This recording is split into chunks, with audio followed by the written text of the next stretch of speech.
Welcome back to the Occult Rejects. Today we're joined by a guest a lot of people know as ThunderWizard, Michael Denny. He's built a public body of work around him, around what he calls a modern shamanic path, one that brings together pre-Christian Teutonic and Norse currents, Qigong, mantra, drumming, meditation, and personal empowerment practices. In more recent years, his message has also expanded into topics like disclosure, open contact, ascension, and the transformation of consciousness. So today we're going to talk about the full arc, where this path came from, what he believes is ancient versus modern in it, how practice is supposed to change a person, and how he connects spirit work, energy work, and the bigger cosmic story he's now telling. But before I introduce him, let me and the rest of the panel, I do have a few announcements I would like to make real quick. On Saturday, April 25th, the Southeastern Masonic Symposium is happening at the Asheville Masonic Temple, and that's on 80 Broad Street in Asheville, North Carolina. And I will be there in person. So come down, meet me and the rest of the crew. And you're probably wondering who's going to be speaking there. Well, we got John Michael Greer. He will be the keynote speaker. Then we got Colin Conkright, somebody who's been on the show multiple times. Even saw the guy this morning on the roundtable. He will be speaking there. He's also from American Esoteric. And then we got my man himself, Ike Baker. You should all know him. He's from Arcanum. And he's been on the show multiple times. He will be speaking there as well. And Tom Carter will be speaking. So if you want to come check it out, I will be there smoking with you if I see you. And also just to remind people, we do have a website. So if you're into reading, we do have occultresearchinstitute.org. And if you want some t-shirts, we got 2 different types of t-shirts up on the site. If you're interested, $25 shipped. And fun fact, the art is all based off of the eyeball. All right. So now enough out of me, and I will be getting to the guests. Well, the panel and then the guests. Judith, the Loon, what is going on? How are you? I'm fine. Thank you for having me. Good afternoon, everyone. Blessed Astora and Happy New Year to our Thelemites. Yeah. And and you could catch me on YouTube and on X as the Loon. And I have the weekly brunch every Sunday. And this Sunday is on the 22nd. So I will also be doing a live buddy check. Oh, yeah. Awesome. Nice. Good stuff, Judith. And we got the storyteller himself, Robbie Marks, joining us for another show. What is going on, man? Hey, thanks for having me on, Nick. Good to meet you, ThunderWizard.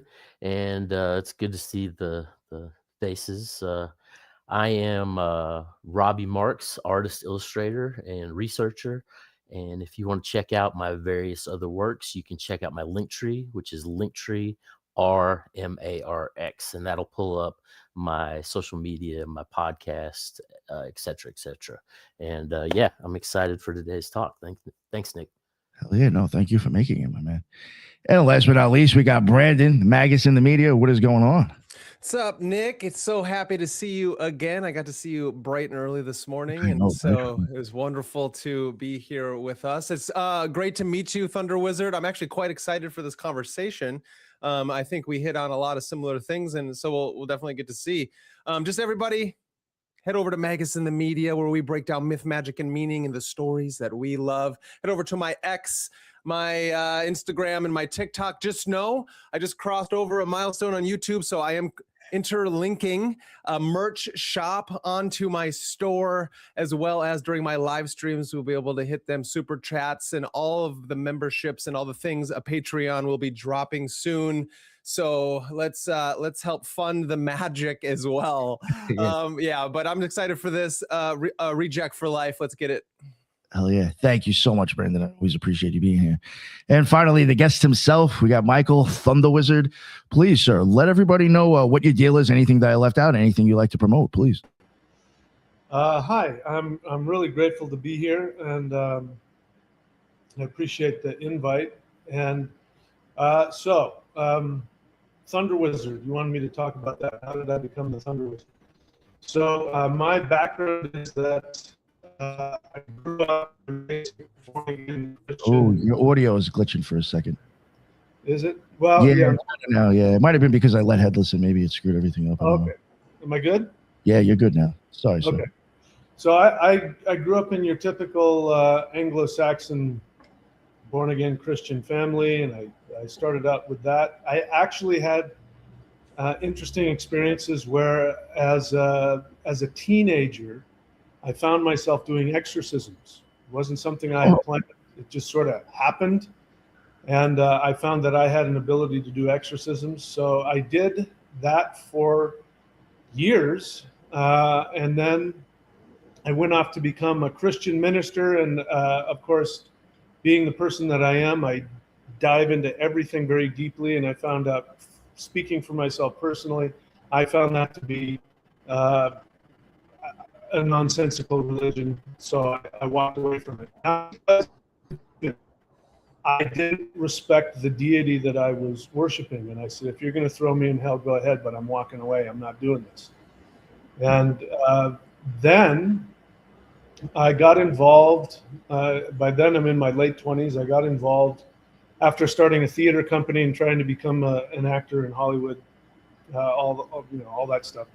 I then got involved in a very esoteric Taoist spirit fighting practice. So I went looking for a spiritual martial art, and I stumbled into this invite only esoteric practice where they were using what turned out to be physical, what we would think they're katas, but they're actually physical and calling down all kinds of energies. And it was designed to fight evil spirits. And so you actually gained your power by fighting evil spirits, destroying them, taking their energy, and then all kinds of crazy stuff. So I went from being a Christian to that kind of craziness. So that's where the word ThunderWizard came from, because that technically was thunder magic. And then later, when I started I was looking into my own ethnic background, and I was trying to find some cool way to talk about myself. And so I ended up using the word wizard, and that got me more bad press than good press, because people thought I was trying to be the Lord of the Rings or something like that. I just didn't want to say, I didn't want to say thunder shaman, because back then, this was way back in, early 2000s, there was people things. So I was trying to avoid that. And I ended up making myself sound kind of geeky, but now it's stuck, and I like it. This is who I am. It's actually who I am. So that moved on. I went into that, got to a level of mastery with that, and then I got into Kundalini yoga.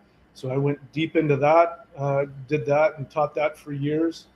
And then I got into Yoruba shamanic drumming. I went to a drum circle, and I didn't buy into that. I'm not into that new agey crap, whatever. And something in me just came out, and I didn't know what I was doing. And I said, where can I learn this? And some guy said, I know a guy in Los Angeles. His name is Baba Ayo Adayemi. Go check him out. So I went, and when I walked into his studio, this is this craziest thing. I walked into his studio, and his back door was open, and a breeze came in and picked up a flyer, and the flyer flew all the way over and landed into my hand. It was for a drum class. And he goes, yes, so you are here to learn. So I trained with him, and then I found another Yoruba shamanic drum master, and I trained with both of them. And so I reached a level of mastery in that, which was really powerful. And those rhythms were specifically designed to open up portals and bring down the orishas, which would happen on a regular basis. I remember one time I was teaching a class, and we were doing one of the songs, and people start doing this. They start looking around the room, and the song, people say, did you hear that? I heard people laughing. And the other person said, no, somebody came in and walked through the door and walked through us. No, I heard a monster screaming. And so this is the kind of stuff that I started learning. So fast forward to now, which is the stuff that I'm really focused on now. In between that, I went back and I actually went and studied my own ethnic background. My ethnic background is Norse. And so I got into runes and working with the Norse deities. And anyway, I wrote a bunch of books on that. If people want to know, I've got like 25 books of all the stuff that I've done. MichaelWilliamDenny.com, DENNEY. If you can't get through to that, you can just look me up on Amazon. Anyway, I got a bunch of books. What has happened recently? So I'm trying to fast forward to where I am now. In June of 2022, when all the craziness was going down, I was still, even with all of this esoteric stuff I've been doing, I was still very much part of the narrative. I still bought into the idea that we had a two-party system, that we had democracy, that I still bought into all of that. And I came after people on my channel who, you know, I thought were conspiracy theorists, you know, and all that. And then, you know, we got to the COVID nonsense and things started not making sense. And it became clear to me, like in one day, I'm not going to get into the specifics, but it became very clear that this was, the whole thing was a lie. The whole thing, everything that I've been taught was a complete lie. And I had this feeling that aliens were going to invade. But I started having this like feeling that aliens were going to invade. So I started researching. And I came across Dr. Stephen Greer's movies and material. Now, bear in mind, I did not believe in extraterrestrials. From a scientific perspective, my dad used to be a physicist. In fact, he designed satellites that were launched up in probably some are in the whatever institute. There's some museum, his satellites. Anyway, so I said, you know, if ETs exist, there's no way they're coming here because you'd have to go faster than the speed of light, blah, blah, blah. And, but I had this feeling somehow that aliens were doing something to us. And I saw Dr. Greer's movie, Close Encounters of the Fifth Kind, which I strongly recommend. Anybody who's interested, watch that movie. It's free. It's on YouTube. What I saw that got my attention was that, I mean, he actually has video and digital photographs of people interacting with higher dimensional beings. Forget about ETs. They're like these, you know, what we would consider to be spirit beings or ancestors. They're having direct contact with these beings. And I'm watching this, and I had, you know, I've mastered a bunch of things, and I'm frustrated because I can't find human people to teach me beyond it. And I say to myself, if that's real, I got to experience it. So I went and I did the CE5 protocols. People can look it up, just Google it, CE5 protocols. Very simple meditative practice, specifically designed to initiate contact with.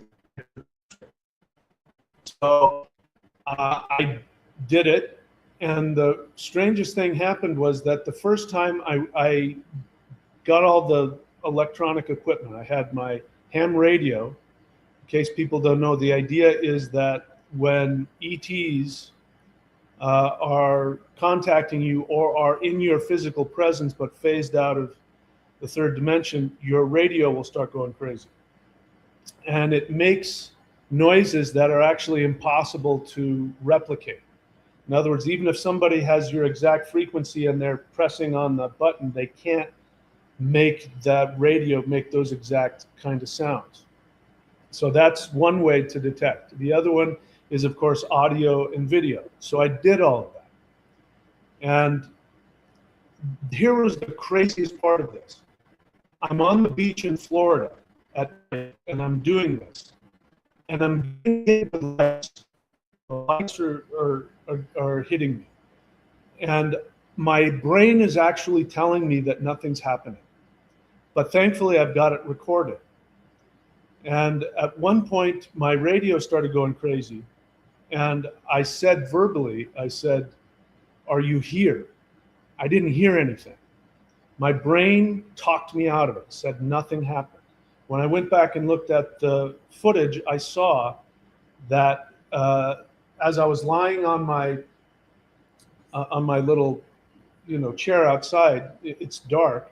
There's this light that's flying around me, an orb, I guess you would call it. I didn't see it. When I had said out loud, I said, "Are you here?"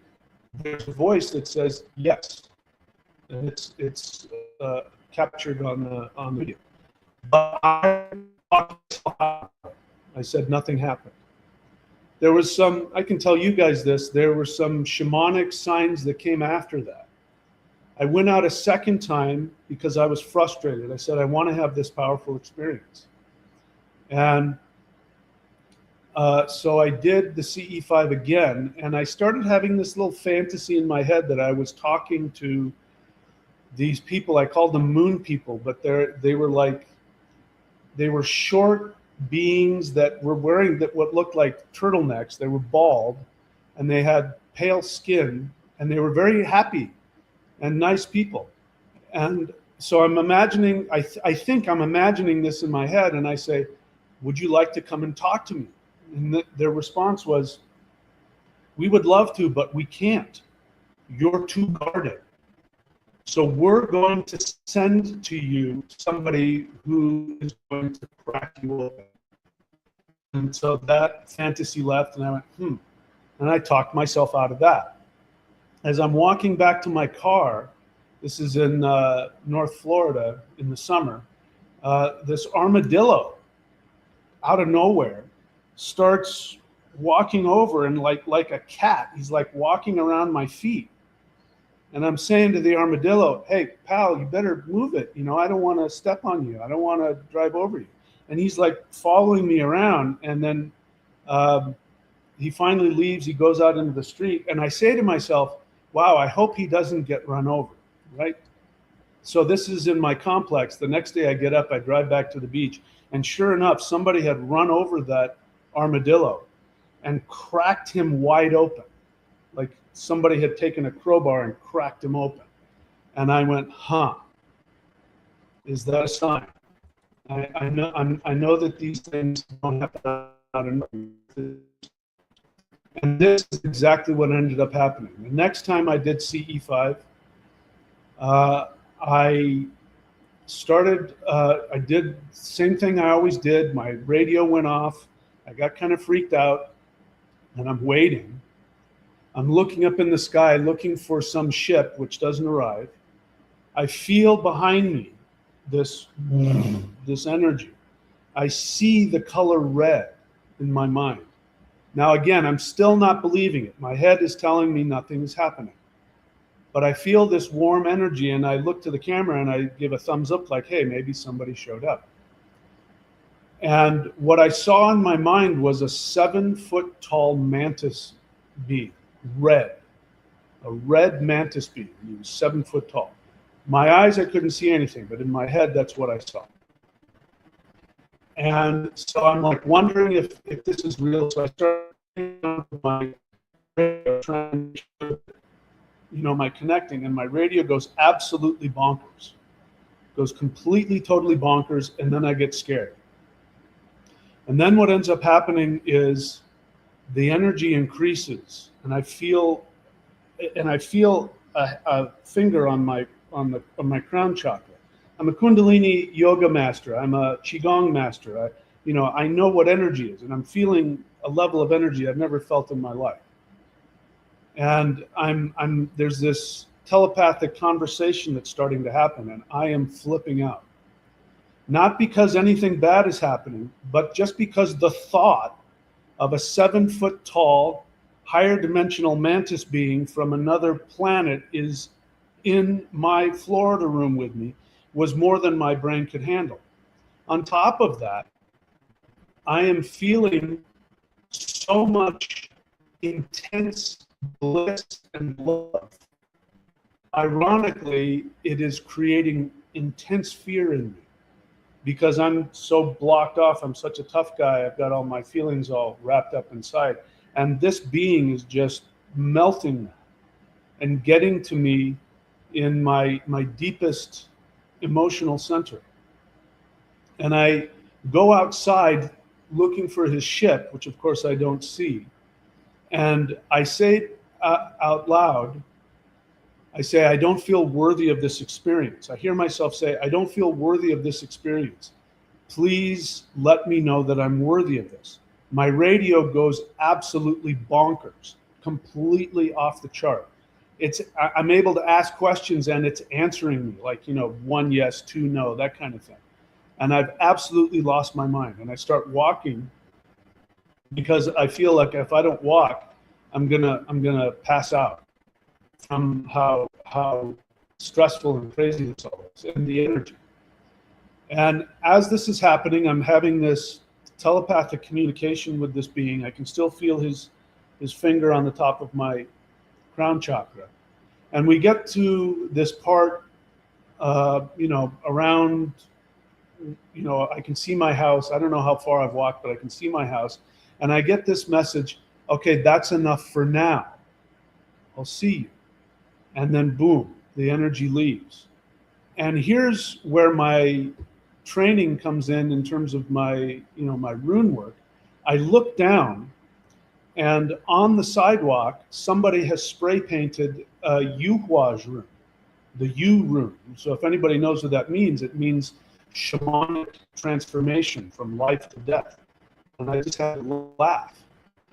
And he was saying, this is going to be a shamanic initiation. And I knew that huge things were going to come from that. So that was my first experience. If that's all I had, that would have lasted me for the rest of my life. And that's not what happened. What happened after that is that every day until now, 4 years later, almost 4 years later, every single day, I have had some type of light being, whether it's extraterrestrial, higher dimensional being, gods, titans, anything you can imagine that we've read about.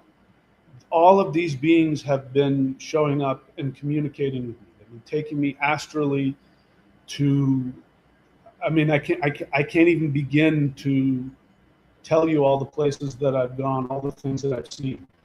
The most recent thing that is blowing my mind is that they've been taking me back to Atlantis, and they've been showing me what happened as Atlantis, why Atlantis fell, and all of the craziness that happened and what's happened since. And the most recent one is they've been showing me that's what has created all of the destructive religions we have now.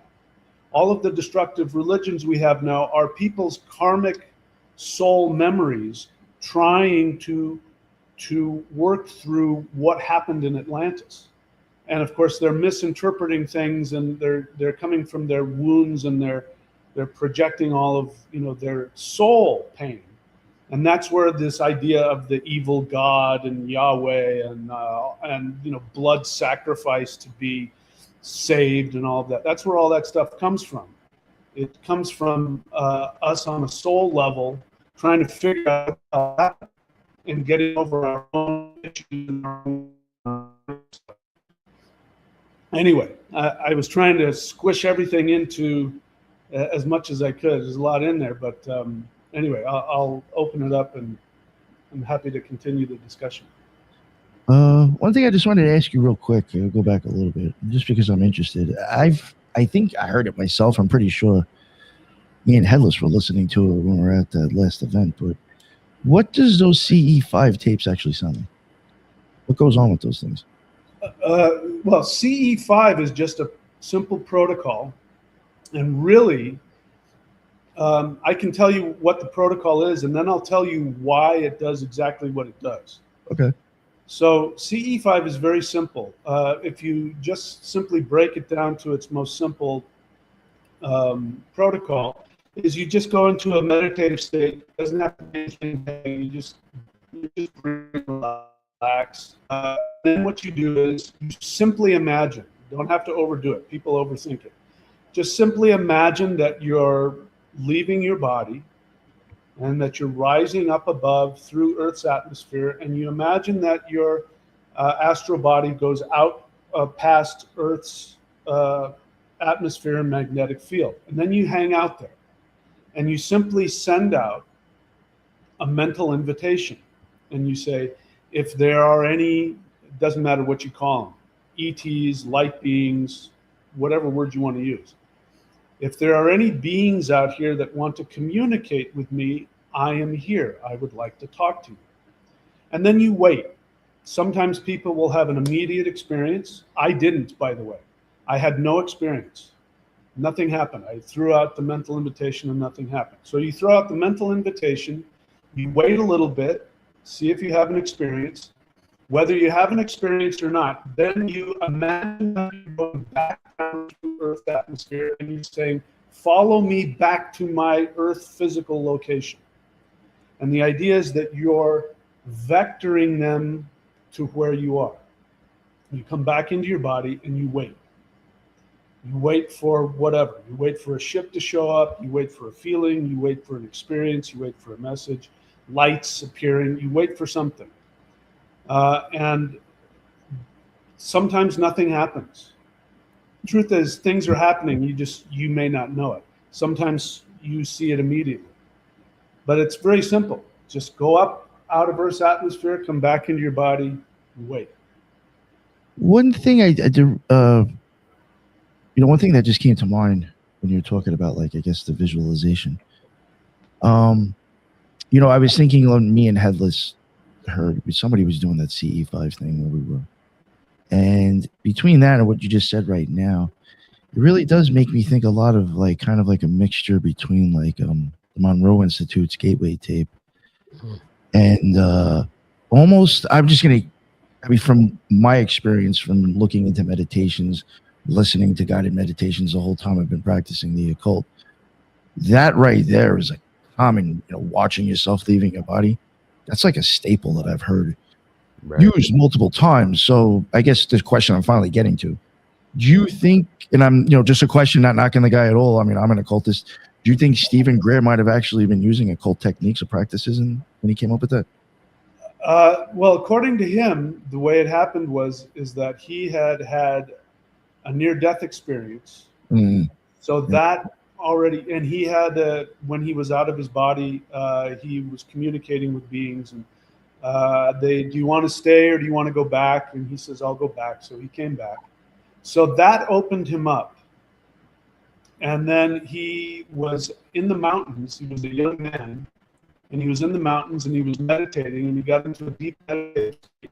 And he said that he came out of meditation and he saw down below him an ET. Now, he didn't know what he was looking at. At first, he thought he saw a deer standing up on its hind legs. That's actually a mantis being, And so he turned it into a deer, and he goes, wait, that's not a deer. And then the being phased out and appeared behind him, so much so that he could see that something was grabbing onto his jacket, even though he couldn't see anything. He could see like the fingers going into his, his puffy jacket. And he got a telepathic message, a spiritual message. And then boom, he didn't say, I assume it was astral. He was off into a ship. And he worked with this being. So I'm going to tell you, if you want to hear, why I believe that this protocol works and why it's necessary. So do you want to hear that? Sure. One thing I do want to ask you, though, I hate to be a pain in the ass. It's just for me, for the editing on the end. If you don't mind, maybe turn off your camera and see if your mic stops glitching, because your mic does glitch like every 3-4 minutes. And I kind of loses what it is. Hang on, sometimes the bandwidth can also do that as well. It's my air conditioner, so let me turn that off. Okay. All right. I don't know if that's going to make a difference, but we'll see. Florida problems. That's right. AC on. It's getting like that for me now, in just North Carolina. So, yeah. Anyway, yes. All right, we'll see what happens. All right. Yeah. No, I was just wondering because of the some of the techniques you said.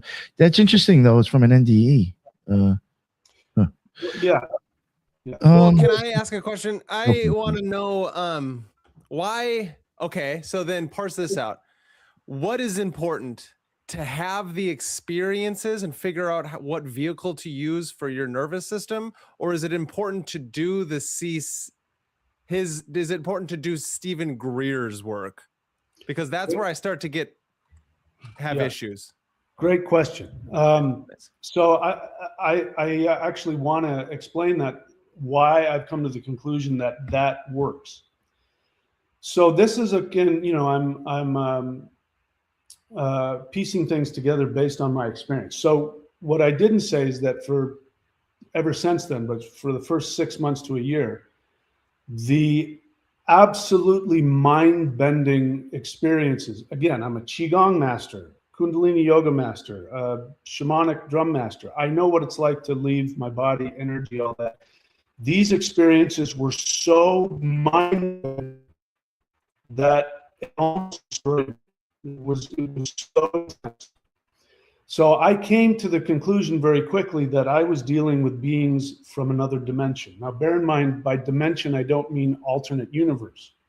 I mean, we go from a 3-dimensional experience where there's up, down, left, right, to an experience where there are, spatial things that are beyond our comprehension. And it stretches us and bends us in ways that aren't something we can normally handle. So if these beings were to just show up without some preparation, we would lose our minds. We'd go crazy. Who knows what? And they can't do that because it goes against their protocol. They can't violate our boundaries or harm us. Who can't? These light beings, the ETs. And Now- why not? What's Sorry, that? Marks. Yeah, no, Robbie, you go. Well, I was going to say now, as far as these entities that are within the structure of these multidimensional layers of reality, I mean, like in the Eastern theology, you see that there's the one stretching up into eternity, and there's the one stretching down into the depths. And it's like, when you get into a lot of UFO philosophy, a lot of people are linking these to underworld or lower astral forms versus these light beings that can come. And then along with that, are you participating in any special type of diet? Are you doing any kind of yoga along with these practices that can facilitate that ladder? Those are all great questions. I'll answer the last one first. Yes, I mean, on my channel, I've got a bunch of websites. One is ThunderWizard.com, and I became a Maoshan, technically, which is the Taoist practices. And what I came to find out is what made the Maoshan so frightening to the other Taoists, because the other Taoist sects say the Maoshan is evil. We're talking real Maoshan, not the fake guys who run around pretending to be Maoshan and actually. Can you explain what Maoshan is? I've never heard of that before. Thank you. Taoism has multiple sects. Wu Dang Shan, Hua Shan. These are all different sects, and they have different mountains. So the first Taoists actually came from a woman, now in hindsight, who was having these interdimensional experiences with beings, and her name was Lady Hui. Anyway, I'm not Chinese, but I think it's Lady Hui. And long story short is that she started it, and then what ended up happening is people split off and they created their own sects, and those were the other sects we're talking about. So the Maoshan was the original one. It was so powerful that later on, the other sects started getting intimidated and calling them evil and devil worshipping. But the ironic thing is, when they needed somebody to come and do exorcisms, they'd go to the Maoshan people, and then they'd say, "Okay, get out of here, leave us alone." What I came to find out is that the normal meridians that Taoists use, there's another energy portal. It's in the heart, and it's actually the energy that surrounds the heart. So the soul is here. The soul is an interdimensional being. Your soul is a higher dimensional being, and then surrounding it is an electromagnetic field, which is actually a deity. It's a feminine deity. This energy is so powerful because if the soul were to get out, it would tear apart the third dimension. So, and the other one is that the third dimension is so harsh that it protects the soul from the harshness of it. So this power, people learned how to access that and then expand it outwards through their meridians, and this is what gives them the power to fight demons with their bare hands. Right, right. So like if I walk into a haunted house, I can destroy that demon with my physical energy. I don't need they're to known as sorcerers, Taoist sorcerers. Right. Yeah. So normally the Taoist sorcerers, they have to do the thing and eat this and say this and call this, and right? I can go in there and do it myself. And that's because this energy portal was a secret up until now. So I've been. And where did you go train this? Like I said, when I was in my 20s, I got invited to an invite only. I know. How did that? Yeah, that's great. Where? That was in Los Angeles. Okay. That's no longer there. I think there are some guys in Hawaii who might still be teaching it. I don't know them. But I'm just gonna give me 1 second. I need Nick to hear this. So I just looked up Lady Hui Huoxin on Wikipedia, right? It says in this, I'm going to read just 2 sentences. An aristocrat from the Jin dynasty and a celestial master practitioner, was the first leader of the Shang Qin, which is the Mao Huan, is he's talking about, school. Yep. This is the part you're going to like, Nick. And I like this too. 3 decades after her death, from 364 to 370, Yang Ji was believed to have had revelations aided almost certainly by cannabis, and received scriptural and hagiographic literature from Zhenren Jian, who brought him into a visitation experience. And so I find that I'm just saying there's something there. Eaters. Yeah, hash eaters of those time frames. And so it's really fascinating. And you don't know this about me, ThunderWizard, but I myself, I've trained in Chinese Kung Fu for 20 years now. And myself teach Tai Chi and Qigong and Hung Gar and Wing Chun. So I can share with you some specifics that you'll understand. I would love that. So I learned from the guys that I learned from weren't educated in any of this. They were just guys that learned practices and had powers. I'm telling you, these guys had powers you wouldn't believe. You might believe it because you might have experienced it. But they said that there were 3 centers they worked with, and they said it was Qi, Shi, and Yi. And because these guys didn't really know a lot, they knew the practices and they had the energy. I went out and tried to educate myself, and I said, "Oh, they're talking about Jing, Qi, and Shen." They weren't. I came to find out they weren't. Oh, really? They would say that was a lower practice. Okay. That the higher practice is the Qi. So you start with the Qi is the electromagnetic energy surrounding the Shen. Yep. So the Shi surrounds the Shen, and then Yi is the intent. Yeah, the intentional mind. Yes. Yeah. So the Shi is the missing part. The other Taoists don't practice it. Those that know about it say it's too dangerous, don't mess with it. Oh. So that's the difference. Instead of putting all that energy into saving your semen and then having it go up the spine. Instead of doing that, they went this would be a left-hand path. They went straight to the forbidden electromagnetic energy, which was the feminine, and boom, release that. Now, here's my experience. The right-hand path, which is the normal Jing, Qi to Shen, takes years. And you get benefit at the end, but the danger is you get wrapped up in your own ego, thinking that you're accomplishing something. So you spend a lot of time, you have to do this, you have to follow these rules. That's what you pay to get that. But the safety is you don't lose your mind. If you go the left-hand path, which is the Shi, you get it immediately. The lightning bolt. But you have to deal with all of your dark side immediately, and you can go crazy.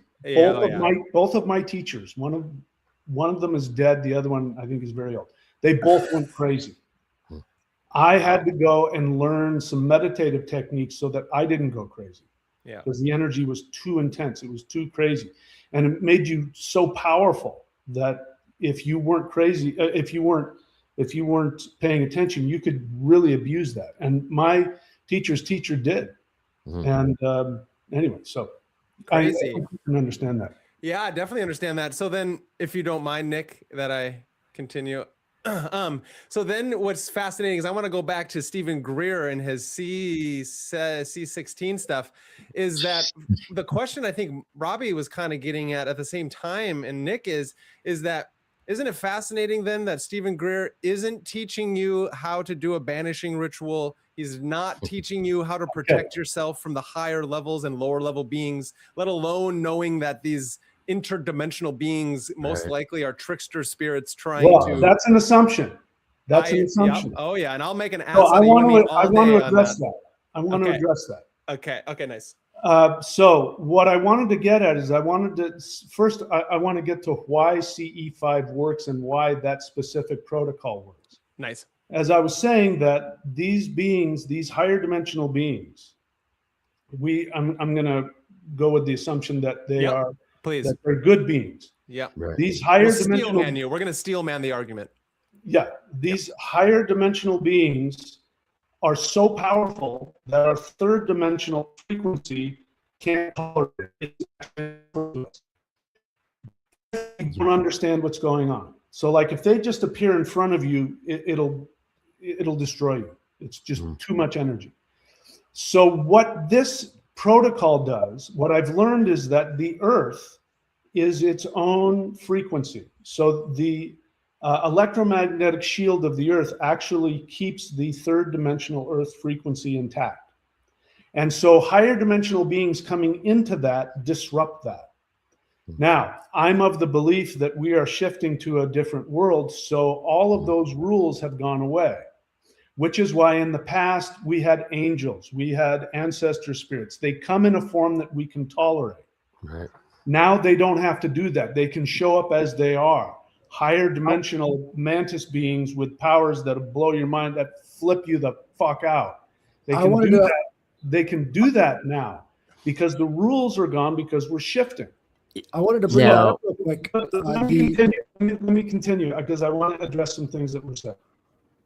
So the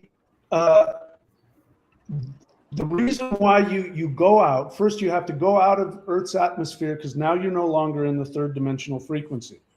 Now you're in an open frequency. Now they will not contact you unless you ask to contact them because it's against their protocol, because if they do, it's going to mess with your third dimensional reality and they're not going to do that without your permission. So you ask, is there anybody out there that would like to communicate with me? Then they go, oh, great, I can talk to him now. They'll communicate with you. Then you bring them back. So you're vectoring them back to your location. Now, that's not really what's happening, but it gives them permission to come into your third dimensional frequency. And you're ready for something you don't understand. So when it does happen, you flip out, but at least you know what is going on. So I think that's why the Dr. Greer and the ET protocol, not because the ET need you to vector them back to your location, you know, like Spock is looking through okay, I see him down these coordinates. That's what you think is happening, and that helps you mentally accept it. Yeah, because get there, but this allows you to have as safe a possible connection as you possibly can. Now, I want to get to your assumption and it's an assumption that we're tapping into the, you know, like David Icke, the fourth dimension, and they come and the evil archons and all that. I just want you to know real quick that is definitely not my assumption to the David Icke thing. No. Our assumption mostly on this panel is going to be from the occult assumption that there are more things like goetic entities or demons that are more like the unconscious lower desire and animal drives that are trying to tap into reality and possess us, so to speak. Okay. So again, I'm an exorcist. So I've actually seen demons I've seen people transform into demons. So I can tell you that those demons exist. Now, here's what I've learned as a result of interacting with higher dimensional beings, that those beings are third dimensional or second dimensional. Right. Once you go above the third dimension, It is literally physically impossible to vibrate at a level of what we would experience to be evil. It is impossible to do that. You would shift down. So these beings, the reason why you can trust them is because from a selfish perspective, they're not going to do anything that's going to be harmful to them. And I'll give you an example. This is, I forget the guy's name. Dr. Anyway, he's a big guy on YouTube. He healed himself of, he had fractured his back and he healed his back. Yeah, I heard about that. And he works a lot with opening up the pineal gland. Anyway, he was doing a seminar, and as he was doing the seminar, he saw these tall beams of light surrounding on the walls. And yeah, I see those. So he contacts them and he says, "Why don't you join us?"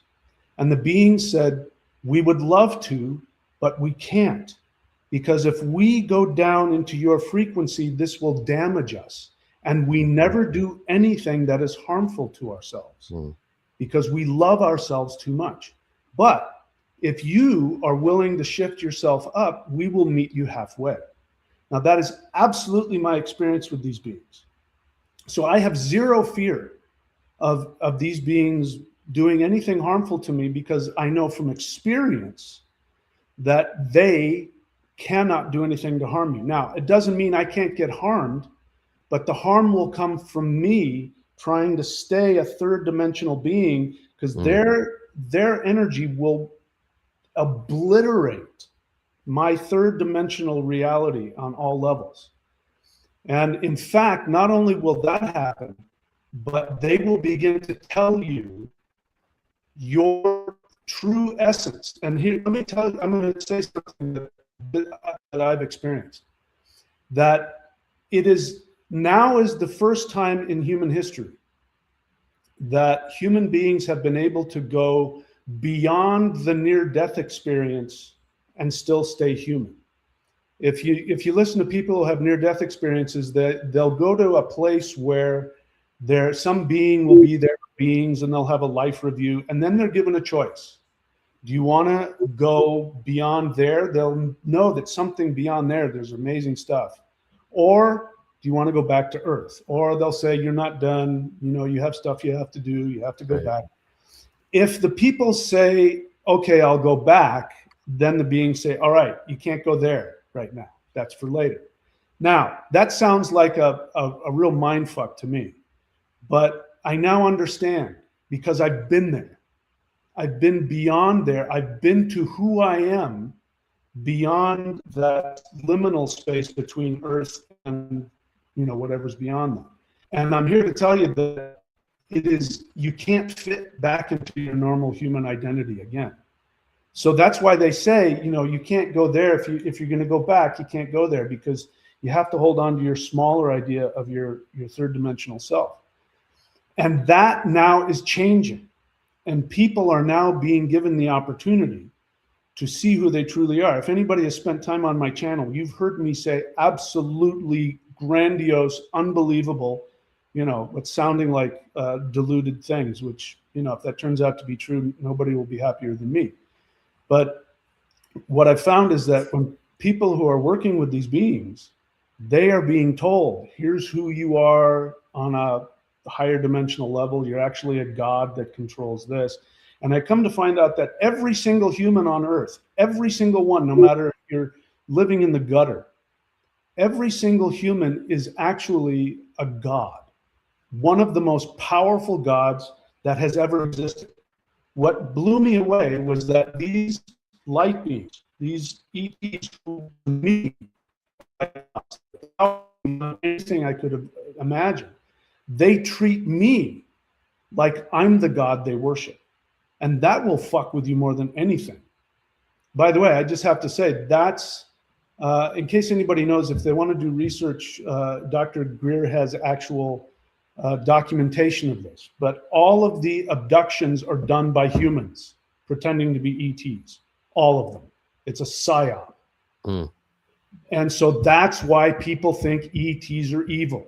That's why they think ETs want to experiment on you and do anal probes on you and all that. Those are humans doing their experiments that we're now finding out about. Yeah, even when you get into the very first abduction with Betty and Barney Hill, there's characters that are dressed like appearing as Nazis in the background. Yep. So, you know, you get into MK Ultra, you start looking at a lot of these government PSYOP programs. But now what I was wanting to ask you was, as far as within your cosmology, do you believe that the Earth itself is changing valences and evolving into a higher Yes. vibrational frequency? Right, Yes. right.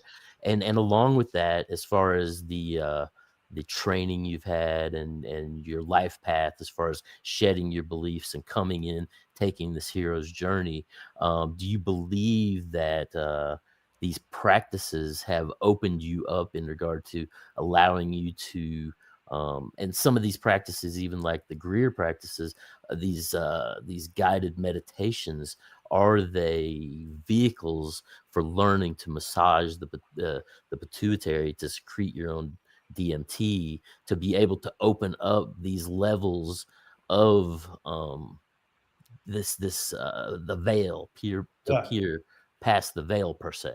You know, that's kind of how I'm kind of seeing.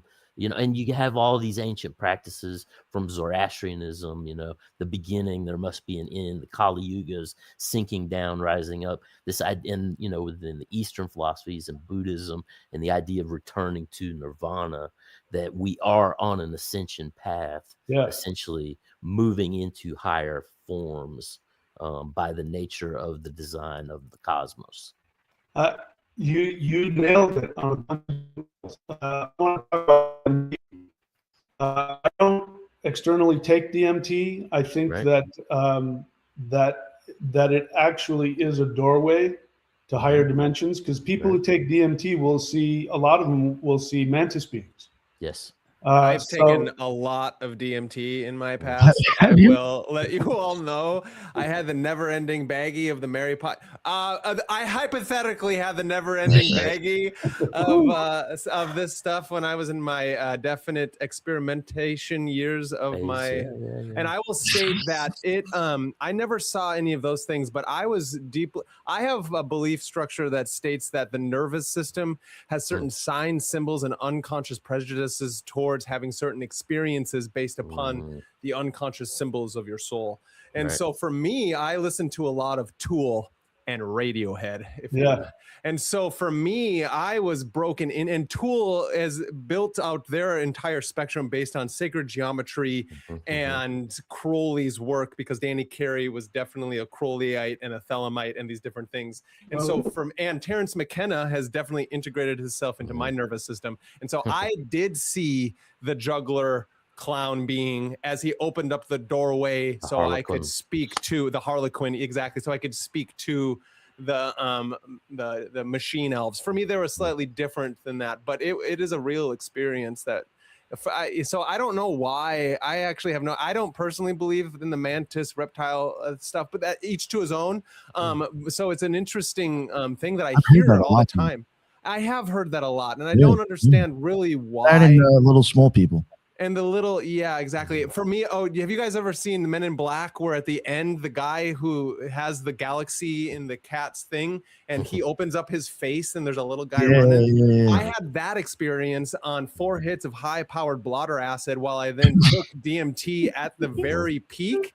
Yeah, I was a very experimental 20-year-old. But the idea was then that actually happened to me, where I saw the little guy running the machine in the background, and I was doing a lot of that was in my I'm still a ceremonial magician, but I was doing a lot of work at that time frame. The homunculus, bro. Yeah, bro, it was a deep one. And all I'm saying is that I think the DMT experience is one of those things that I think a lot of people should do, and I don't think people should take LSD really, or mushrooms, or those things with high powers. What I wanted to say about that is that I absolutely believe from personal experience that DMT is the gateway. However, I do not take any external DMT. The Maoshan practices, as it turns out, and this is true with a lot of practices, but my experience, especially with the opening up the Shi, is that you release tons of DMT naturally. Mm-hmm. So I recommend that. I recommend people do it naturally, because if you do it externally, then there's the argument that it makes, reduces your ability to naturally blah, blah, blah.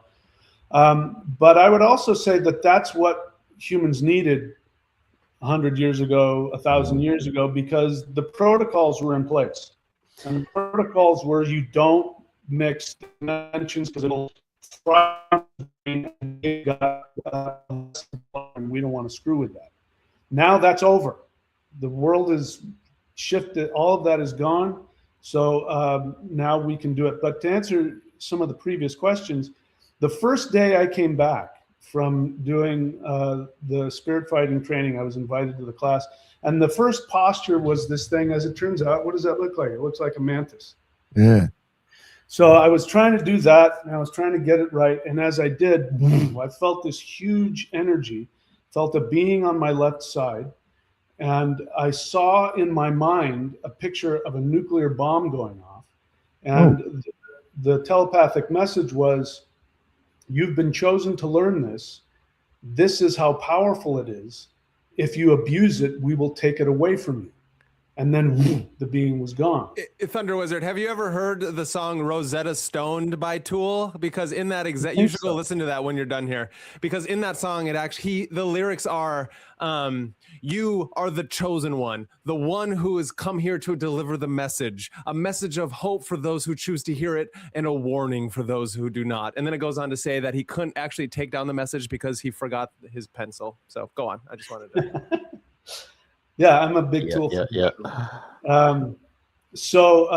I think I was answering one of your questions. So yes, I believe that I was chosen to learn all of these different techniques, because these are all different energy pathways. Kundalini is the spinal column and the nervous system, and the chi is the chi meridians, and the shi is the heart of the heart portal.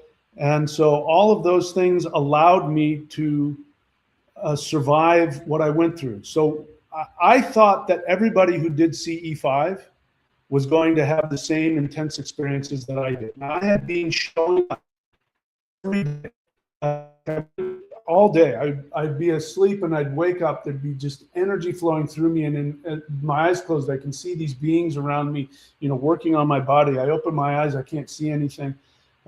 This was happening every single night. I'd wake up. One night I woke up and my foot was in the air and it was being twisted because my body was being adjusted by some unseen being. And I'm being told who I am, the God that I am, before I came here. And I'm being shown the history of, and all this crazy stuff. And I went crazy. I lost my mind.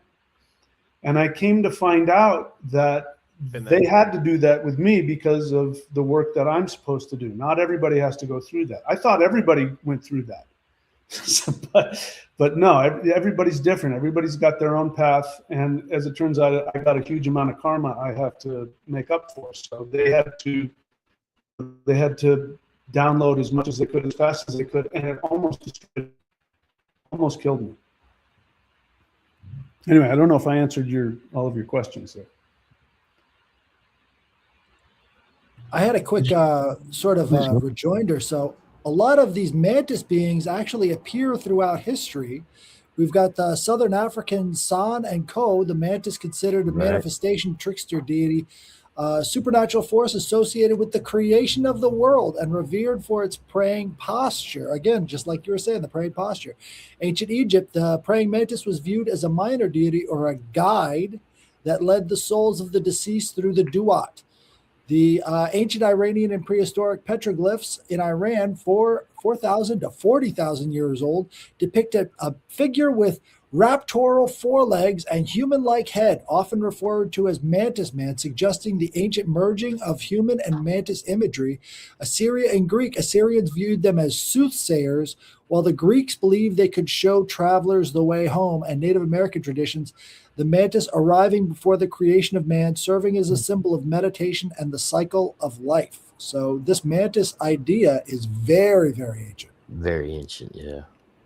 I want to address the question I'm seeing up here. Somebody says, Nice. Can you elaborate for me? How do you think this works with abductions? So I want to repeat myself. Abductions are real. They do happen. People are physically abducted and experimented on in all kinds of ways, but they are done by humans who are pretending to be ETs. These are the same people that do military abductions. These are the same people that do MK Ultras. This is why we ended up with this.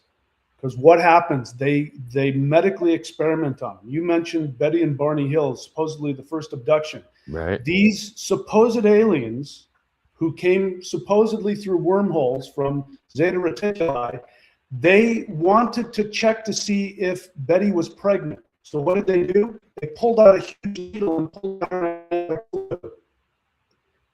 Please tell me how an advanced being needs to do that to check to see if you're pregnant. These are people. The abductions got more and more complex as time went on. Tricksters.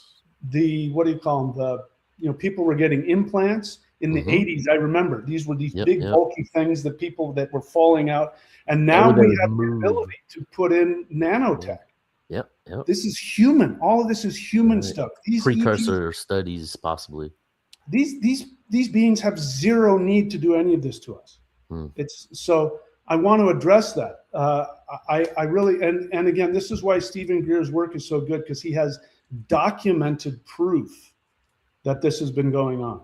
But this is the psyop. The psyop is they get it into the UFO community. They get into the UFO books and the movies with what's his name, Whitley Strieber, who himself says that he had been his eyeball. and he talks about the meditative states that he does. Kind of phases in and out of when he sees these things as well. Yeah, and if you saw go watch his movies. He's screaming at the top of his lungs in absolute terror and horror. Right. And the beings are saying, how can we calm you down? Is that really, does that sound like an advanced spiritual, society? It doesn't to me. It sounds like humans. But having said that, my experience, there is zero negativity with light beings. Right. Because they're in a higher dimension. The demons are third dimension and second dimension. They do exist. Anyway, I just need to get that out. Nice. No, that's good. And I think everybody listening, as well as guys, go and watch the X-Files, right? So season 3, episode 20, it's called Jose Chung from Outer Space, and it's where Agent Mulder and Scully investigate the alleged alien abduction of 2 teenagers, Harold and Chrissy, in Washington State. And the story is framed as a series of flashbacks recounted by Scully to the eccentric novelist Jose Chung, who's an actual novelist who writes books and helped direct it. And so the idea of that episode is fascinating because it shows how alien abductions can both be real and also be faked by the Black Ops department of the 3-letter agencies and the deep state and the governmental agencies, as well as it can also be a psychological warfare to the individuals being abducted. And so I think that we all have to understand that these things are real, but there are multiple levels of abstractions going on here, many layers of the government doing it to us, as well as the government knowing there are interdimensional beings, as well as these interdimensional beings also doing their own experimentation on the human nervous system at the same time. How does it happen? This question that somebody's asking over and over again is like, how could it happen without memory? And I think that's where myth comes in, and to understand what the river of Lethe means is that idea of when we wash ourselves through the river, thank you, Headless, the river of Lethe, we forget. And already you have to know the idea of memory holing things. You can't fucking remember what you ate 3 days ago, let alone probably what you did this morning. And so you definitely won't remember a super stressful, traumatic abduction thing that happens to you. And even if you do, most likely you'll think it was just a dream, for the fact that your brain doesn't know the difference between a dream and reality. And the only reason it knows the difference is because of the skin that you have is what is separating those dream realms. So that's my watch episode 20, season 3 of X-Files. It'll actually help wrap all of what we're talking about here into a nice little bow. Yeah, and also, Dan, because I saw the question pop up. This, what they call missing time is actually a symptom of PTSD. The trauma is so intense that you can't tolerate remembering it, so your brain erases it. And it's also a tactic. So torturers and MK Ultra people, they know how to get you to have missing time. They do it on purpose. I've never had missing time. I've gone deep into places where when I come back, I'm not sure if I remember exactly what happened. But that's different from losing whole days or hours. That is a sign of trauma and abuse that has Now, spirituality. in these higher states, do you find the time experiences has a differential in regard to expanded time versus finite time in the different? Well, the way that it works with me is that I stay in my body. Mm-hmm. So my body does have the ability to understand what's happening in terms of 3D time. Having said that, I can, within 5 or 10 seconds, get a download that would be the equivalent of 3 or 4 days of so I have to unpack it all. So I don't have like I meditate and then I don't remember how long I've been gone. I don't have that experience, but that's because I'm still in my body. If I had a full out of body experience, it would probably be what you're describing. Well, and I think that can contribute to trying to take that great expanse of impulse that you're taking in and trying to reduce that back into the 3-dimensional time space. Yeah, there's a lot of stuff that doesn't translate so good. One of the recent ones I had was they were taking me back to Atlantis for I have to remember stuff that I did so I can fix the karma of some of my actions. And they showed me where I was a king. I was sitting in a throne and I was surrounded by these beings that were swirling around me. And I said, "What am I looking at?" And they said, "You're there with the other 10 kings and what their god." And I went, hang on. What do you mean they're god? And I saw that it was actually 3 levels of existence. There was the 3rd dimensional level, there was the demigod level, and then there was the god level. And I was being shown all of them at the same time. Right. And I tried to get them to show me one, and they were like, "That's not how this works. Mm-hmm. You're all of these things at the same time." Same time. So then I have to go back, and then I have to take one and look at it, and then another one, and then I can put them back together so that my 3rd dimensional mind can understand it. Hey, I want to add another thing to not only us here, but also to the audience listening, is that one of the ideas of how you help your memory is the occult practice, is the Western esoteric traditional practice. And it's in the works of when you're studying Crowley and Thelema and AA and Golden Dawn, all these things. Israel Regardie talks about it. It's the memory palace. And it's one of the huge things that got Agrippa people got mad at Agrippa, people got mad at Eliphas Levi. It's that when you wake up, or before you go to bed, you start recalling everything you did that led you up to that position. So you start at where you're at in bed, you're about to go to sleep, and then you remember, how did I get here? Where was I before that? And you keep going back as far as you can go until you fall asleep. I think John Mark Greer talks about it in his book as well. And so you just keep doing that every night before you fall asleep, and you will go farther and farther back until finally it intermeshes with your dream realm, and then that your memory enhances. And then one of the main things of why you do ceremonial magic is because of it's a mnemonic.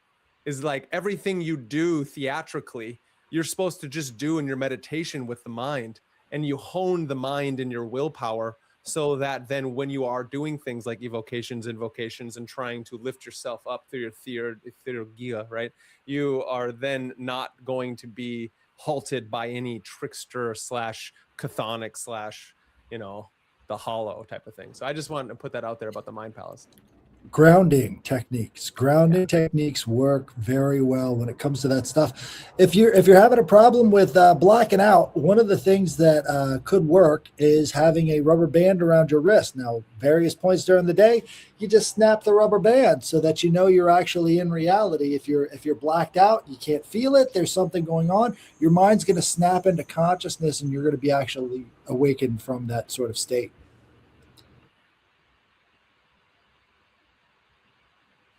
Did anybody have any other questions? I have a quick question. It might be a silly question, but Thunder, when you explained when you were going through these controlled techniques, have you ever had like encounters where you weren't going through these techniques and you just happened to have those experiences?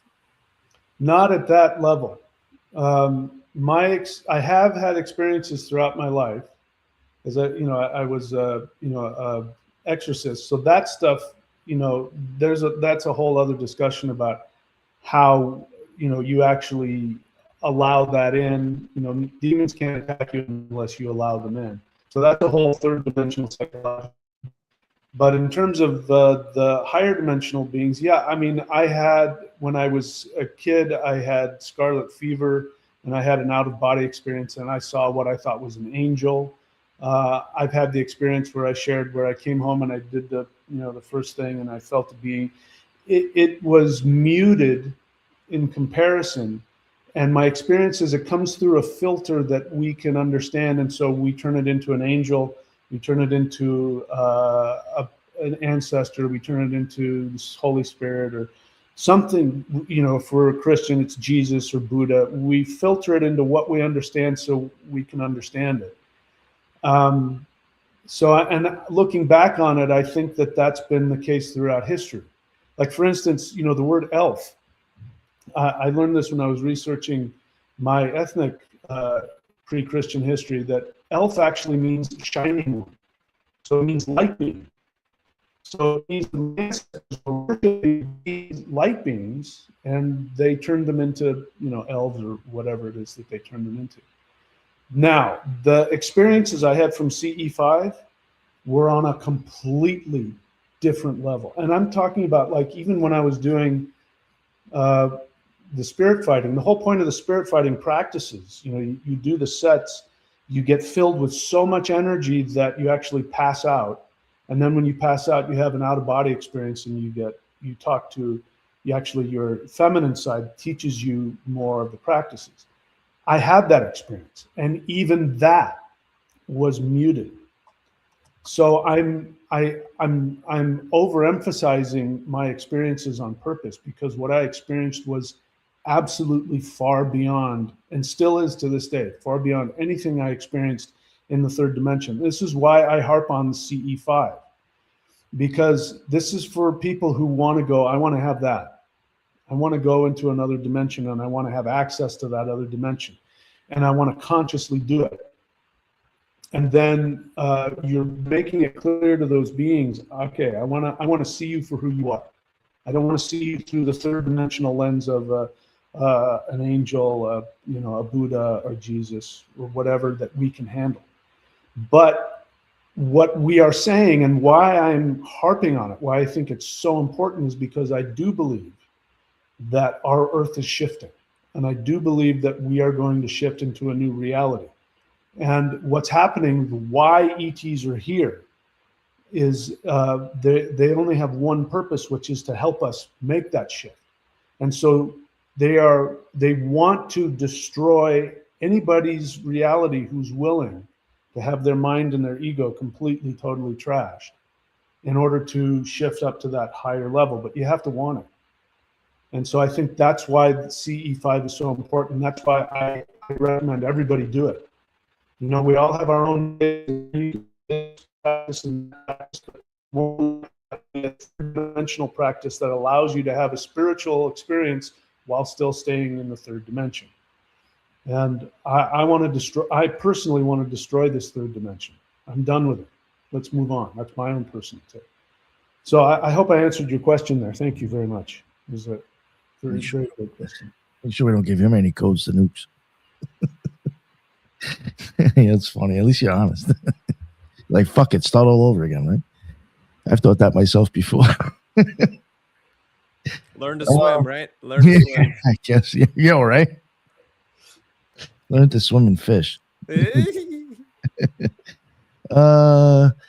One thing I did want to ask a few things, maybe a little bit into the occult, and then we'll wrap it up, maybe with your practices. You were into rituals, correct? Like, you do have like ritual practice, like that is a part of your thing. What do you think is, and this could be maybe a multi-layered answer, however you want to answer it, I guess. What do you think is actually, what do you think the ritual is actually doing? What do you think is actually going on when people do a ritual? I think rituals, I mean, I'm not educated in a lot of Western magic, which I know is very detailed. But yeah, I have done rituals. I've done tantric rituals and Vedic rituals, and I still do every now and then. But what I think is happening is exactly what we were describing. I think it creates interdimensional portals for beings to come into our reality in a way that we can tolerate.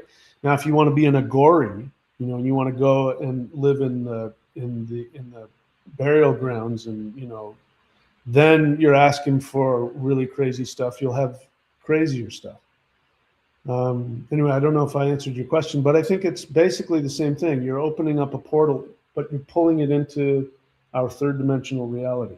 Okay, no, that's good enough. Go ahead. I had a question about portals. So are there any sort of ways that you found that lead you to maybe earth portals or ley line conjunction points that have, maybe more potential for energy?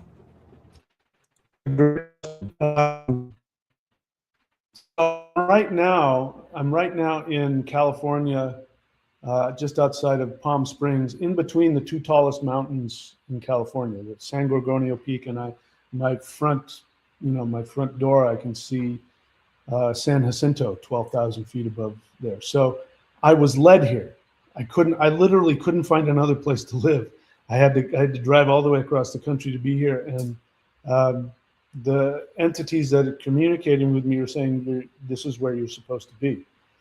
And it was a result of that. These two mountain beings wanted to work with me. And this mountain being here, San Gorgonio, showed up. He's unbelievably powerful. I have to understand. You understand this? The way that I'm talking now, I would never talk like this. If I was to hear this 6 years ago, I'd go, "Oh, that guy's so full of crap." But some being showed up. One of the most powerful entities I've ever felt. I mean, and when I say that, the electromagnetic frequency in my body, the power this guy had. So I've come to find out that there are inner earth beings. Some people call them Lemurians. You can call them Fae folk. You can call them fairies, elves, gnomes. I don't care what word you use. But they're a specific race of beings. By race, I mean physical beings. So if you guys want to hear it, this is one of the crazy things that I found out about, in my travels. They tell me, here's how the universe was made. This was one of them. That there were beings who designed the Earth experiment, and one of those beings decided to incarnate on Earth as a human and be here throughout the whole thing. The daughter of that being is a goddess, and we call her Gaia. She said, "I want to be Earth." So she's a person. She's not just like an entity or a power. She's a person just like you or I. This entire planet is a person. And so when she decided to go down, then you want to call them the architects, you can, they came up with the idea for these beings that lived inside of the fabric of the earth and the water. They're not physical like us, they're spiritual, but they are absolutely part of the earth. And they manifest as all kinds of, mountain spirits and tree spirits and water spirits and all that. And so they're a specific frequency. And you absolutely can work with them, and they've just come back even stronger than before because of this shift. And their mindset is they love humans. Their mindset is humans are gods that have come here to have a video game experience, and we want to help them. Their second and probably their main goal is that they want to protect the earth energetically, so they will protect her from harm, but they also interact with her emotionally because she needs that. So they're her friends and her protectors. And so, yeah, I mean, I don't know if I'm answering your question specifically, but we've gotten to the point now we can talk to them the same way we talk to ETs. So if somebody wants to, the smallest ritual, light a little candle or go out into the forest, and if you intentionally say to earth folk, I want to have a conscious experience of you, please come and talk to me, and they will, and you will feel them, and their energy feels similar to higher dimensional beings, because they are higher dimensional beings, but they're earth beings as well. And they will talk to you, and they will teach you, they will hang out with you, they'll be your friends. You know, our ancestors used to do this. Our ancestors used to have an empty space at the table for the home spirit. That was one of those earth spirits. And they hang out and they protect the house, and they'll play with your little kids. Your kids will see them. We won't, but your kids will say, yeah, I'm playing, he's this big. And we're moving into a time where we're going to be living in the Lord of the Rings. You know, it's not going to be fantasy anymore. This is my belief. It's going to be real. Anyway, I think I answered your question. You one, I don't know what made me. Maybe because you said Lord of the Rings again. You had mentioned elf before. Yeah. And I don't know why, but whenever I hear of that, I always, and sometimes I do wonder if there's a correlation, not in every time it gets brought up, but even kind of going back to something almost, I know Brandon will probably understand where I'm going with ELF. Yeah, I know that sounds silly, but I have wondered if there's a play off of that. ELF, I don't know what that stands for. It's like some kind of frequency band. Extremely low frequency. You know, I just wonder if that would attack your nervous system and affect your nervous system in certain ways. I'm sure it would affect your nervous system. My experience of them is that they are a higher frequency to humans. So, and my experience of them is actually they're incredibly beneficial to the human body. And I mean, they're so loving.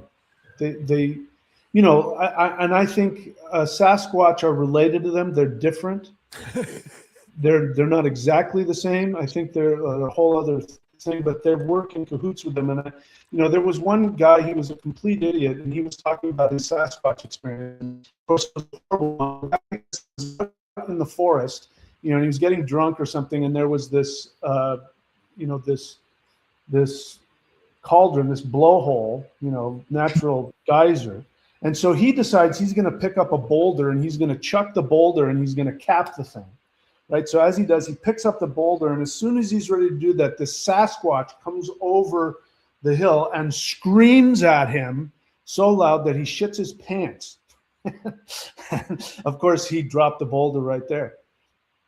But if you want to, these beings are only going to be negative if you're going to do something harmful to the earth.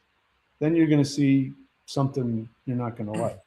Well, to speak of also the low frequency thing is that like elves, like Celtic elves are trickster, entities, right? And trickster entities you could consider to be low frequency because that's just what the word trickster means. But I also bring it into the whole ideals of Robert Anton Wilson and his Discordian movement and the Illuminatus trilogy, where he has something called elf, but it's the Eurasian Eris, right, of Discord, Eurasian Liberation Front. The Eurasian Liberation Front, or ELF, is a violent underground of guerrilla ontologists in the service of chaos. Elf guerrillas deal daily with cosmic entities that would devour their souls if not for the protection of Eris, and who sometimes do anyway. Their lives tend to be short but glorious. They eschew the studious understanding of the paratheo animatistiquehood of Eris Esoterica in favor of bringing to bear as much raw divine power as they can against the forces of order. So it's funny how, and to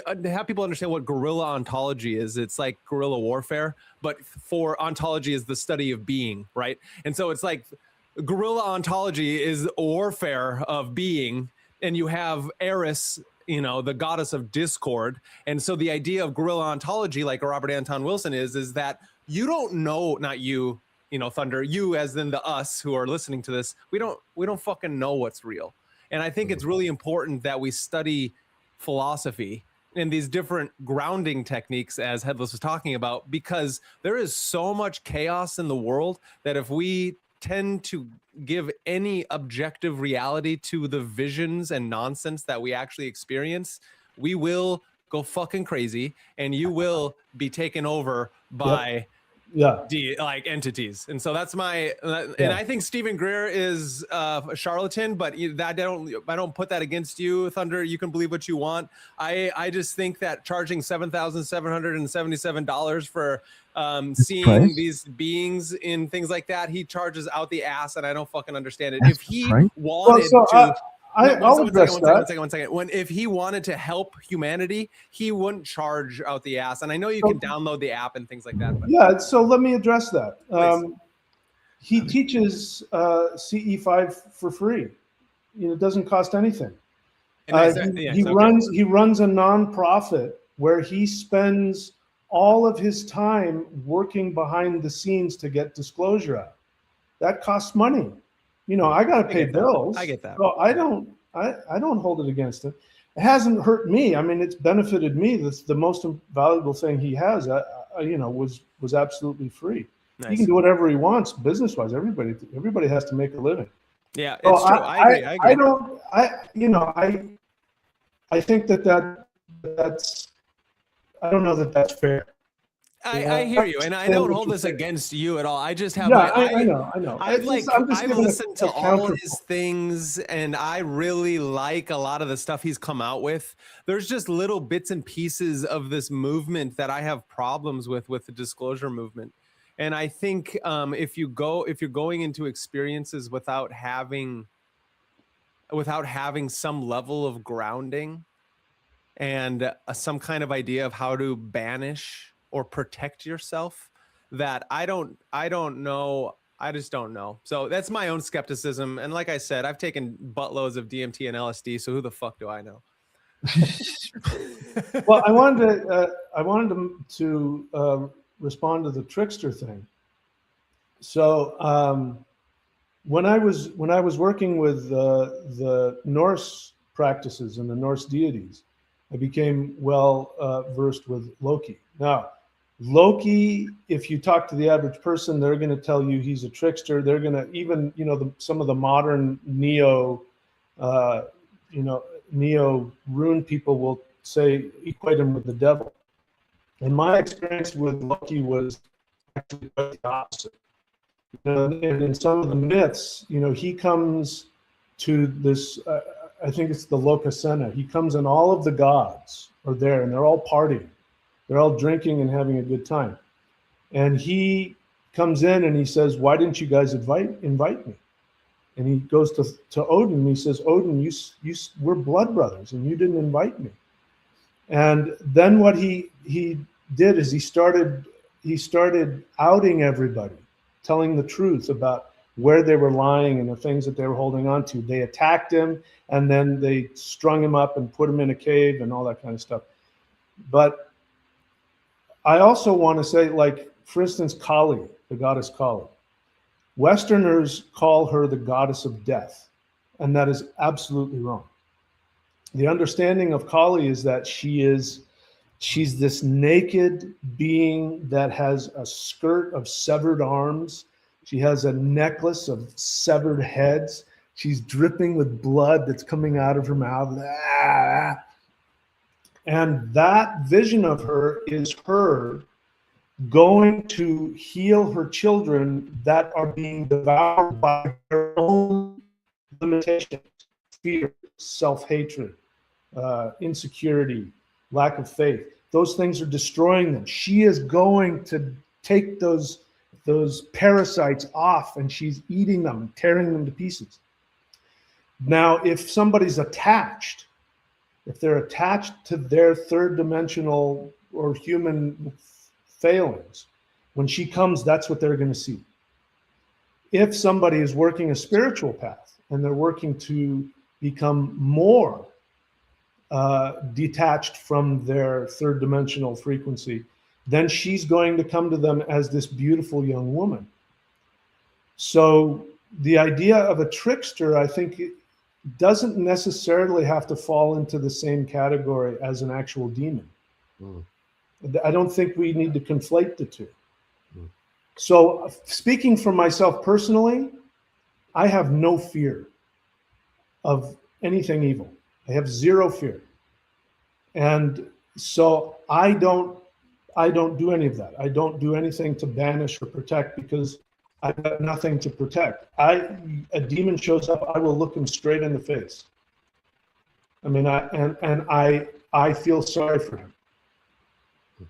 So I believe all humans can have that. All humans can be that level of power where anything evil comes into your reality, they are going to be very sorry they came anywhere near you, because we are the most powerful gods in existence. If you're a human, you are more powerful than even the gods that we work with. They serve us. This is so revolutionary. This is what I've learned out there. This is what ETs have shown me. So somebody can say, well, he's being lied to, he's being deluded. But my experience is spiritually that this actually works. If I buy into fear because I'm so powerful, I will create it. Right. I will create that demon. That will be 100% my creation. So it really is a decision. We can decide to be bulletproof, which means we have to follow through with that, or we can decide whatever we want. This is our video game. We can decide whatever we want here, whatever we want to experience and learn from. So there's nothing wrong with any of it. But I just want to give people the choice. They can decide however they want to experience this. You're going to have to pay the price one way or another. So, that's for everybody to find out for themselves. Anyway, those are just my 2 cents. Take it or leave it. Well said, sir. Yeah, well said. I like that. Anybody have any other questions? It's about an hour and a half. I think we could wrap it up here. I know you have a bunch of books. Well, considering your books and your channel, what is the one thing you hope viewers or listeners get out of your stuff? Well, my channel, YouTube at ThunderWizard, we do live guided interdimensional meditations twice a week, streaming live. Those are in the live section. So if you can't make it, you can just go to the live section. They're free. And this is this is my gift to the world. I want everybody to have these experiences. So this is my way of trying to give it to them. Go to ThunderWizard.com, and on the menu there is memberships, so you can learn how to learn the practices that have allowed me to have these experiences, learn the power of the She. And if you go to the shop, ThunderWizard.com, click on the shop part of the menu, you'll see videos and training courses, all of that. But those are for people who want that. Of course, that supports the channel. But the main thing is, as you can tell, this is my thing. I want everybody who wants it to have these experiences if they choose to. And the 2 ways to do that: CE5, follow the protocol. Go on to Facebook. There's tons of groups out there that you can join for free, and you can do this with people. You can do my live guided interdimensional meditations. And if you want to learn all this powerful stuff and learn how to awaken all these energies and how to smack demons in the face and stay bulletproof, you can check out all the things on my YouTube channel. You can just type in Michael Denney, D-E-N-N-E-Y, or William Denney on Amazon, and you'll find all my books. I like that. Smack demons in the face and stay bulletproof. Yeah. Awesome. Yeah, the guy like put that on a t-shirt. Fuck. I feel like, yeah. Make a logo out of that at least. That's a great t-shirt. That's yeah, make a YouTube thumbnail out of that at least. Yeah. I like that. Awesome stuff, man. Great, good for you. Thank you very much for coming on. I really appreciate it. Before we wrap it up, I'm going to let everybody plug their shows again and let Headless plug his show for the first time. But first, Judith, please let everybody know what's up with you. Real quick for Thunder, someone in the chat asked if you had a Patreon. I do. ThunderWizard.com. Okay. Thank you. And thank you for having me, Nick. And thank you for the great conversation and sharing your story with us, Thunder. And everyone else, you could catch me on YouTube and X as The Loon, at The Loon 50 on X. Awesome. Thank you very much. And Headless, please let everybody know where they can find you at, sir. You can find me at the Headless Giant on X and on YouTube and on Instagram as well. And tomorrow I've got the trilogues coming up with Ethan Indigo, and hopefully we'll get a little Ricard Calvadio update.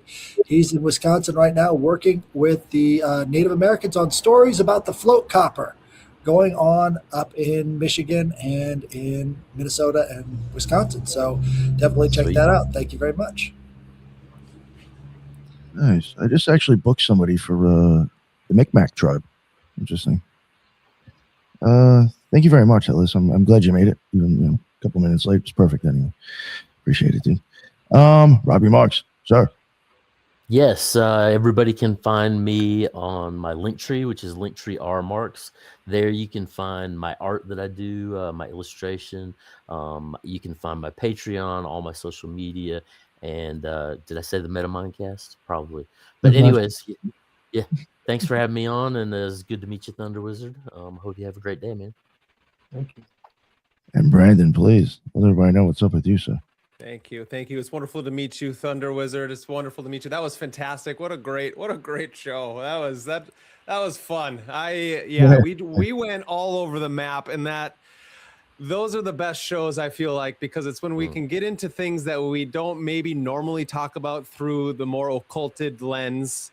We get to truly become occult. You know what I'm saying? So just make sure everybody heads over to Magus in the Media. It's where we do all the things in all the greatest of ways. X, Instagram, TikTok. Like I said, I'm dropping a Patreon soon and some merch, so you can have this badass logo on all kinds of badass things. We're doing it, and we're going to be doing it live. So again, I love hanging out with the rejects, being a fellow reject myself. We're here to make sure and bring back myth, magic, and meaning to this chaotic world. Thank you, Nick. No, thank you, sir. Appreciate it. And please, ThunderWizard, let everybody know again. Just remind everybody again where they can find your YouTube, your site, and anything. Books. Yeah. So obviously you see right here, YouTube at ThunderWizard. The channel is called my website is ThunderWizard.com, which is also my Patreon site. And you can look for me at Michael William Denney, DENNEY.com, if you want to see my books on Amazon. If you use Chrome for some reason won't go to that. So you can just go on Amazon and type in my name if you're using if you're using Chrome. And I want to thank you all. Thank you so much for letting me come on, and thank you for, you see now I can't hold back. I blurt out everything that comes out of me, and you guys were great, and you allowed me to just really say everything I wanted to say, and I'm grateful for the opportunity, and I'm here. If anybody needs me, I'm here. No, thank you, sir. I appreciate you telling your story. I mean, you were the guest, so I hope you talk. I appreciate that. It's easier for me. And thank you, everybody who jumped in on the chat. Thank you, everybody who asked questions. That's what's up. I appreciate it. That's why we go live. And until the next one, everybody be well. Later.